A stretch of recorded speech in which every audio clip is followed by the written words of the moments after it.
Judging created an emotional roller coaster for me.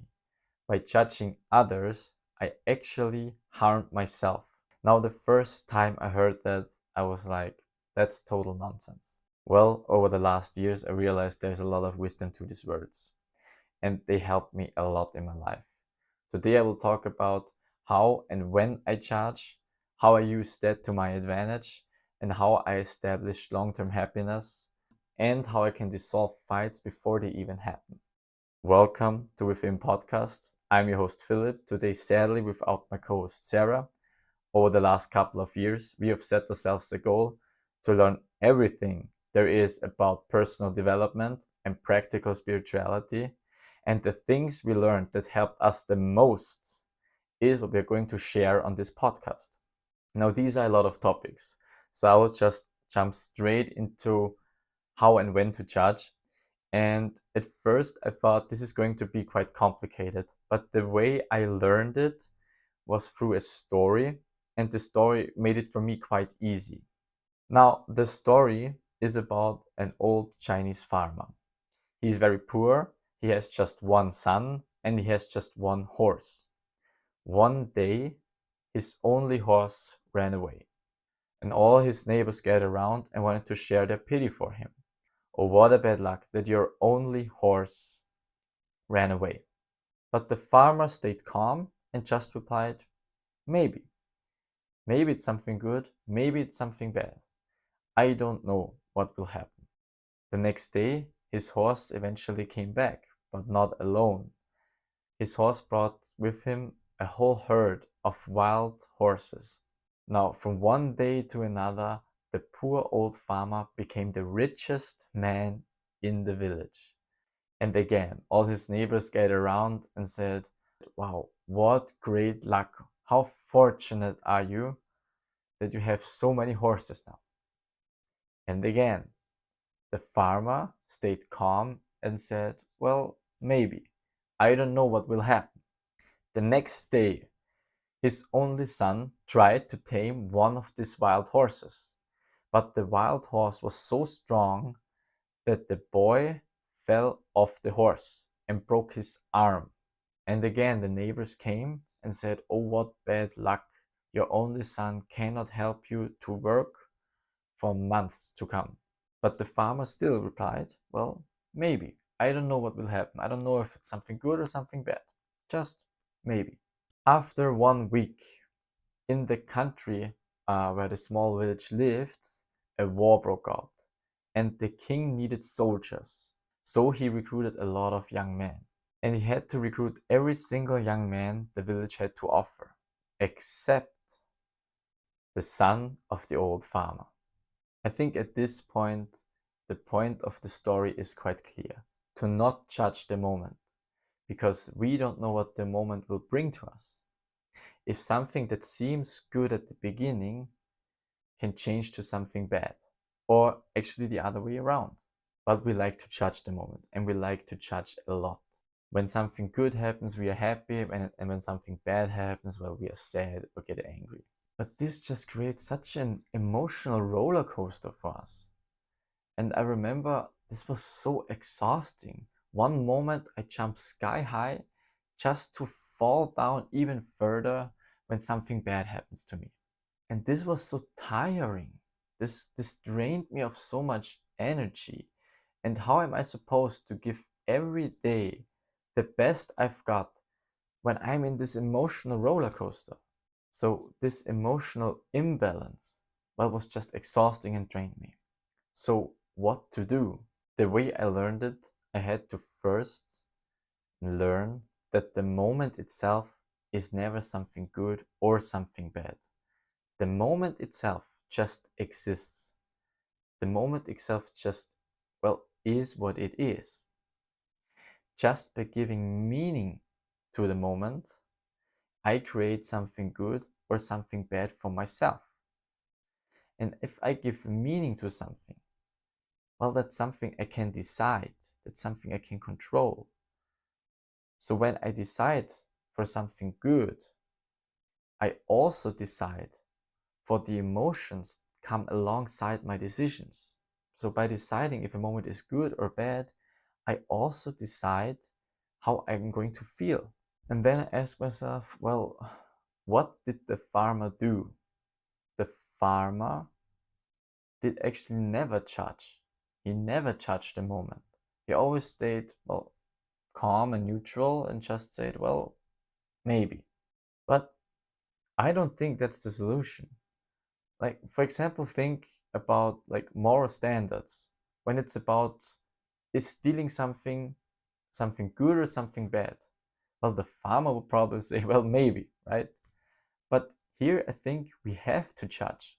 For me, so the thing I have to learn was not that I don't have to judge at all. What I had to learn was when to judge and how to judge. Now, for example, when something bad happens, yeah, the Chinese farmer again would stay neutral. Now, and that's something I can comply with, because let's say someone stole from me. When I say, well, that's something bad, that's something I don't want to, I probably get sad or angry, because I'm going to get angry from the guy that stole from me, or I'm going to get sad because I missed the thing the guy has stolen from me. Now, these are emotions. These are, of course, natural emotions, but these are like negative emotions. These are emotions I would rather not feel. So, what the Chinese farmer does is he stays neutral. He does not create these emotions for him. Because again, eventually, maybe something good comes out of it. But by prejudging, I destroy this possibility that something good can come out of this. Or at least I feel bad, even though something good may happen. So when something bad happens, I try to stay neutral as much as I can. So I don't fall down. I kind of stay at baseline. I don't fall down in these bad emotions, in sadness, hate, or whatever. I stay natural. It's nothing good that someone stole from me, but it's also nothing bad anymore. This gives me so much inner peace. I'm not on this roller coaster anymore. I'm just kind of centered. And this has relieved so much stress from me. But what if something good happens? Well, the Chinese farmer would probably still say, well, stay neutral. And I guess he's not wrong, because on the one hand, if you really jump sky high, you kind of don't really control your emotions anymore. Yeah? You're so excited that you can control it. Now, and if you can control it, then the possibility that you fall down, because at some point you have to go back to baseline. Yeah. Now, and this may come so abruptly and can still hurt you, that it's also not good to jump sky high. But on the other hand, to just stay neutral all the time, like, where is the fun in that? I still want to be excited when something good happens. I still want to be happy, but the Chinese farmer just stays neutral all the time. So that's also not the way I want to go.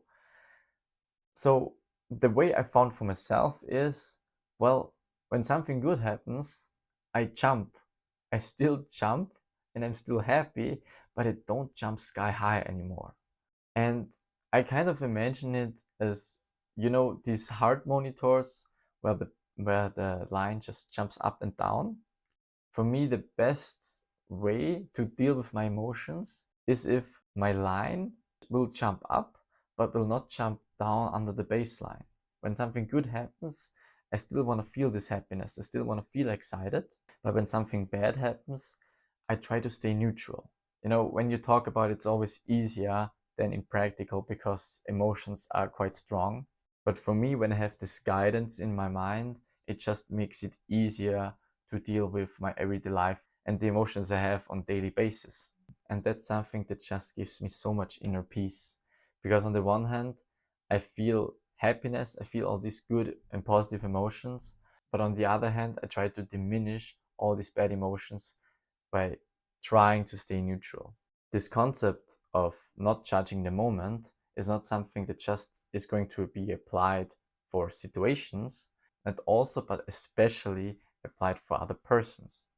Think of the last fights you had with other persons. I think some fights were complete misunderstandings caused by someone, even you or the other person, prejudging the situation. And I remember the last time I had not really a fight, but at least a misunderstanding was with my little brother. After we ate dinner, after we ate for lunch, we decided he had to do the dishes. And like I went down into my room, and after 1 or 2 hours I went up again and I saw dirty dishes. So what I did is I went full older brother mode, went to him and said, "Go to the kitchen ASAP." Well, his reaction was, "No, I will not go to the kitchen." Now, the situation is set for a perfect little fight among brothers. Something big, but it still can be a fight.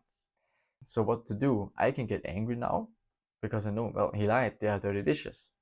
But when I get angry, he's probably getting angry as well, and it will result in a fight. And I knew that because this was not the first time I had this kind of situation. So I stayed calm and asked him why he doesn't want to go to the kitchen and do the dishes. Well, he replied, "Well, I did do the dishes, but why are there still dirty dishes in the kitchen?" And then he replied, "Mom came home and did something in the kitchen." So there was no real reason why we should fight because he actually did what we agreed upon.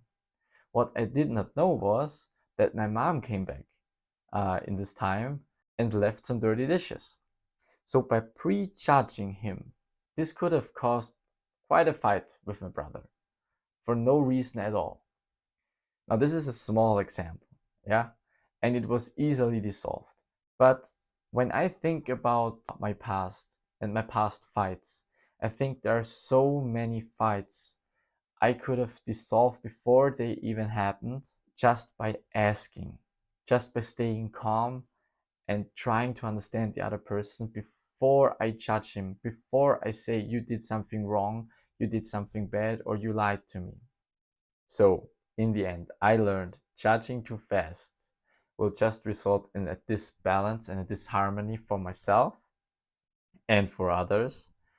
By knowing when and how to judge, I can create some long term happiness for myself and true inner peace.